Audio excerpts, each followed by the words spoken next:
আসসালামু আলাইকুম। জীবন এক অমূল্য সম্পদ। এটা চলে গেলে আর ফিরে পাওয়া যায় না।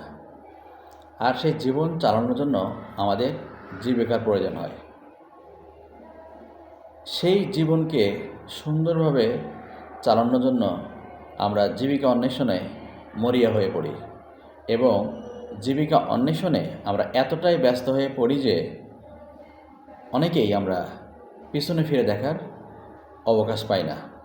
অর্থাৎ আমার জীবনের কী অবস্থা হচ্ছে, আমার শরীরের কী অবস্থা হচ্ছে, আমার মানসিক অবস্থার কোথায় চলে যাচ্ছে, এগুলো আমরা কোনো কিছু লক্ষ্য না করে আগে জীবিকার পেছনে ছুটে বেড়াই এবং এই জীবিকার পেছনে ছুটতে ছুটতে একসময় আমরা ক্লান্ত হয়ে পড়ি এবং ক্লান্ত হয়ে অনুভব করি যে এতদিন আমি জীবিকার পেছনে ছুটে আমি হয়তো আমার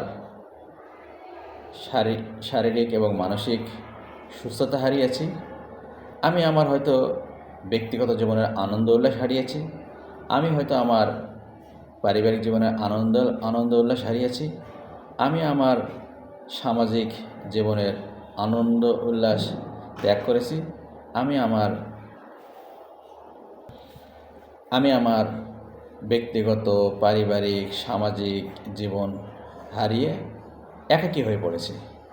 সুতরাং গভীরভাবে চিন্তা করে দেখবেন, আগে জীবন, তারপরে জীবিকা। জীবনের আগে কখনোই জীবিকা নয়।